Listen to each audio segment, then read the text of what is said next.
July 11, 1914. The entire physical being would like to be dissolved and reconstituted in an adoration that would have no bounds.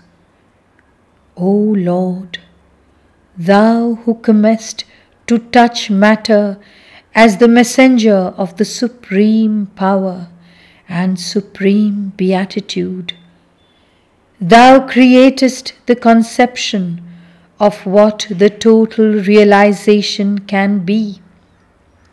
And when the being believed it was definitively invested with Thy sublime mandate, Thou withdrawest, making it understand that it was only a promise, a token of what can be. Alas, what an imperfection in matter it is that we cannot hold Thee. O Lord, use Thy omnipotence, work the miracle of Thy permanent presence. Why so much consideration? We must triumph or perish. Victory, victory, victory. We want the victory of transfiguration. 12th July 1914. In all the states of being, in all the modes of activity, in all things, in all the worlds, one can meet Thee and unite with Thee, for Thou art everywhere and always present. He who has met Thee in one activity of his being or in one world of the universe says, I have found Him, and seeks nothing more. He thinks he has reached the summit of human possibilities. What a mistake! In all the states, in all the modes, in all things, all worlds, all the elements we must discover Thee and unite with Thee, and if one element is left aside, however small it may be, the communion cannot be perfect. The realization cannot be accomplished. And that is why to have found Thee is but a first step on an infinite ladder. O sweet Master, Sovereign Transfigurator, put an end to all negligence, all lazy indolence. Gather together all our energies, make them into an indomitable, irresistible will. O light, love, ineffable force, all the atoms cry to Thee, so that Thou mayest penetrate and transfigure them. Give to all the supreme delight of the communion. 13th July 1914. Patience, strength, courage, calm and indomitable energy. Let the mind learn to be silent. Let it not be eager to profit immediately by the forces which come to us from Thee for the integral manifestation.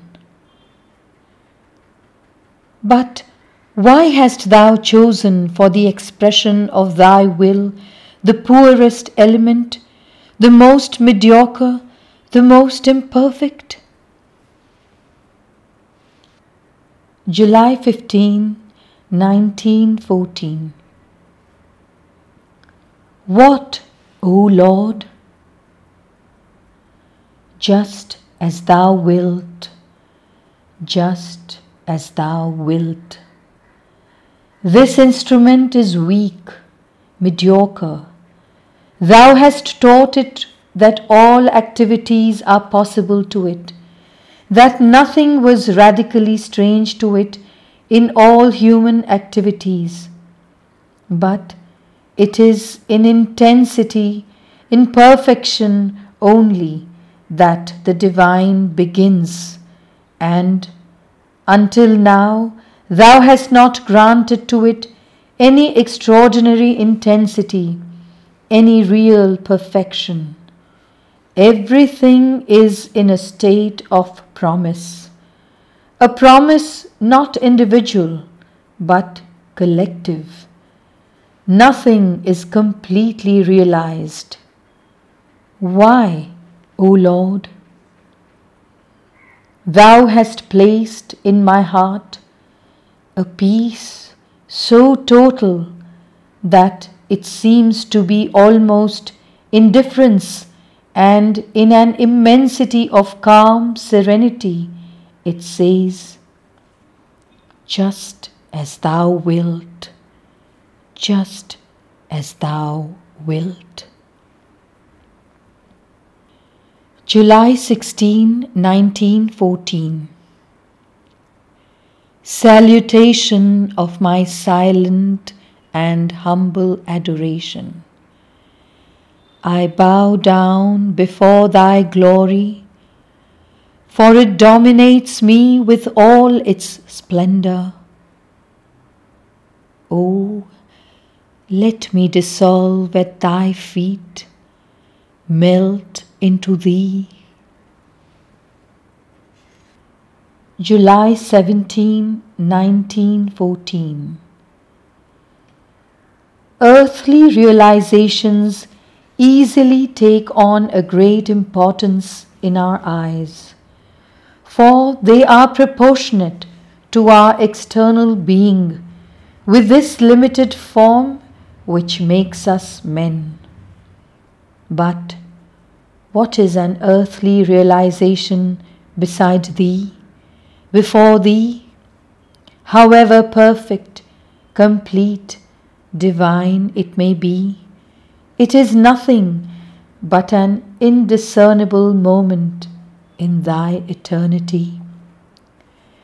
And the results obtained by it, however powerful and marvelous they may be, are nothing but an imperceptible atom in the infinite march to thee. This is what thy workers must never forget. Otherwise, they will become unfit to serve thee. O my sweet Master, what childishness to think oneself responsible for anything at all, and want to individualize thy supreme and divine will? Is it not enough to unite with thy heart and live there permanently? Then thou takest all the responsibilities, and thy will works without even our needing to know it. Only a realization independent of all outer circumstances, free from all attachment and all understanding, however high, is a true realization, a valuable realization. And the only such realization is to unite with thee integrally, closely, definitively. As for the care of thy transitory, momentary manifestation in a fugitive existence and in a transient world, it is thou who must be responsible for it and do what is necessary for it to exist, if thou thinkest it good. O my sweet Master, Sovereign Lord, Thou hast taken away all my cares and left me only the beatitude, the supreme ecstasy of thy divine communion. July 18, 1914.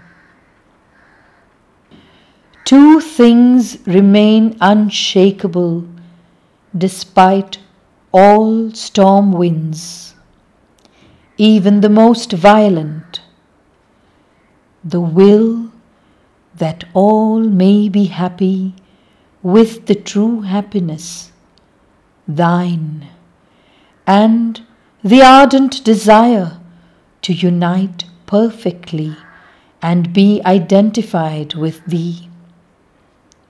All the rest is perhaps still the result of an effort and a pretension. This is spontaneous, unshakable, and just when it seems that the ground is giving way and everything breaking down, this appears luminous, pure, and calm, piercing through the clouds, dispelling the shadows, emerging still greater and stronger from the ruins, carrying in itself thy infinite peace and beatitude. July 19, 1914. O Lord, Thou art the omnipotent Master of Thy own manifestation. Grant to these instruments that they may escape from frames too narrow, from limits too fixed and mediocre. All the riches of human possibility are needed to translate even one atom of Thy infinite force. Open the doors that are closed. Make the sealed fountains spring forth, that the floods of Thy eloquence and Thy beauty may overspread the world. Let there be amplitude and majesty, nobility and grace, charm and grandeur, variety and strength, for it is the will of the Lord to manifest.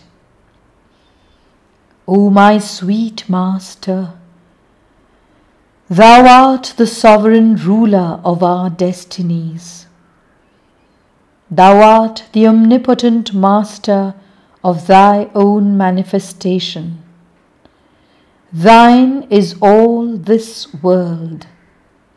Thine all these creatures and all these atoms. Transfigure them, illumine,